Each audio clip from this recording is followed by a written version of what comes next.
What's a company secret you can share now that you don't work there? Health insurance dude. When you file a claim, it is often denied because they're counting on you not escalating it. Once you do, your case goes to a medical management group, which ought to be called the We Don't Want to Pay group. Keep escalating and involve your doctor. Fight for the insurance you paid for. Can confirm. Busted my knee, was on crutches BC, I couldn't walk on it. Was denied BC, they felt I wasn't in enough pain BC, I didn't require a painkiller prescription. DR went back and forth and I was on crutches 2 months before they finally relented and I could get my surgery. Mortgage industry here, we're like cops, only answer the question asked, do not provide additional information to be helpful, it could screw you over. What are examples that screw people over? Can I please get your most recent pay stub please? Sure. Here's the last year. Also, I was off work this time to this time, and was technically let go and rehired, so the year to date starts over cool. Now you haven't been employed for a full 6-month time period and I have to deny you. This isn't a company secret, but I worked part-time at a Domino's franchise in college. The owner was, at first glance, a short-tempered, critical penny pincher who did everything he could to save business money, right down to watching over your shoulder to make sure you didn't put too much cheese on a pizza. Cheese is called white gold in the pizza industry, even back in 2002, but after working for him for a while, you realized why he was so specific about the margins. Twice yearly, he would send out generous bonuses, in the form of money orders made out to his employees from his own personal savings account, to the college students working for him. The checks/money orders contained the memo line "Keep learning." The amount of the money orders would be directly correlated to the profit margins of the stores he owned. The dude did legit profit sharing. After I graduated, I heard a rumor that he was trying to start up a small education grant trust that would benefit applicants of the Farmer School of Business at Miami University, but I don't think anything ever came of it. This owner also played favorites when hiring. Every single one of his managers was a former employee.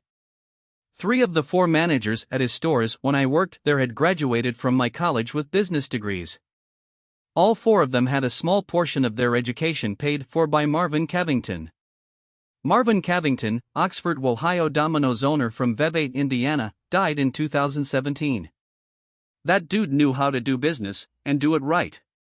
It would be a very sweet idea if you guys could band together to establish some sort of bursary for the school in his memory. Dude was clearly very passionate about education, and in this day and age it's nigh impossible to find someone in management who actually cares about their staff enough to profit share. If the staff are largely business grads, surely some of them have managed to make enough money in their careers that this could be possible. It would be a great way to honor his memory. I worked at Olive Garden in the mid-90s while I was in college. Back then, they had the all-you-can-eat soup, salad and breadsticks lunch special for like $4.25 plus tax. Working lunch shift sucked. You would get probably 2 or 3 tables, and there was a 99% chance that all of your tables were 2 ladies getting this lunch special with water during their lunch break. After about a year, several of our best servers were mysteriously fired.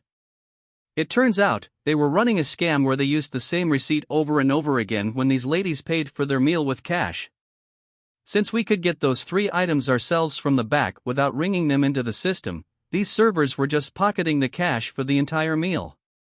So instead of making like $5 to $8 in tips during a lunch shift like the rest of us dumb schmucks, they would make an extra $20 or so by stealing from the company. I used to work in college admissions. Rich donors, athletes, and other VIPs have lower admission criteria. They still have minimums, but they're super easy to reach, even for a selective university. In the case of the university I worked for, BYU, children of General Church authorities also got this. Diet Sprite and Sprite Zero were the exact same thing. They didn't change the recipe one bit. They just changed the name and design. I've always assumed this, but it's nice to get confirmation. I worked at a comic book store that offered a service where you paid a small premium to have sent in rare comics to have them graded at CGC. A few months later, we had many customers coming in to check the status of their comics. We contacted the owner to see what was going on, and he would always claim that there was some distribution problem. Fast forward a few months, we found out he was taking customers' graded copies and selling them online while trying to return back issue versions of their original comics. How did this dude think that comic collectors who were sending in comics to be graded wouldn't recognize they weren't receiving their original comic back? LOL. I'm sure a few newer to the hobby wouldn't be the wiser, but man. That's what we all said. My friend and I were managers and had absolutely no idea this was happening. It was a smaller town comic shop and all the customers sending in comics to be graded were good friends of ours. But the plot gets thicker. Turns out his wife was signed for the business, so the owner wasn't really the owner.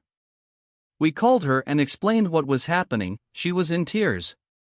She came to shop to meet the wronged customers and she took graded comics from the owner's collection and let the customers pick out comics to equal to the value of their graded comics in return for the mishap. Fast forward a few months, she closed the store, gave us our paychecks and even some I'm sorry money. It turns out the guy was doing all kinds of other shady shit.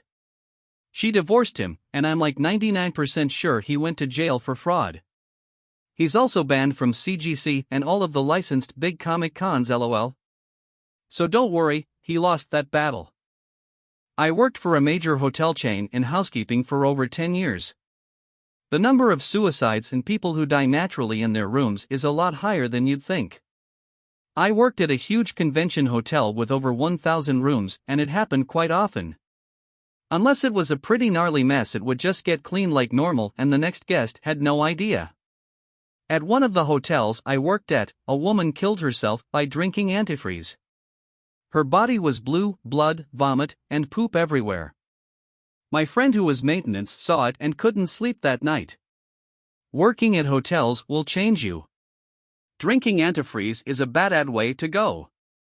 This Mormon church likes to talk about how much charity they do, but it's always tied to some form of missionary work or proselytizing.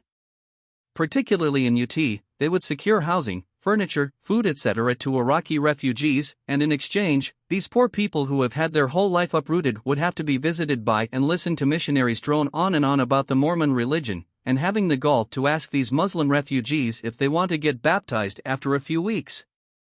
I know this because I, non-Mormon, was dating a Mormon girl back then, and I was asked to translate for the Iraqi families. I speak Arabic. Of course I never did. I told them the whole scam, and told the Iraqis to act interested so they can keep getting charity. We scammed the scammers basically LOL.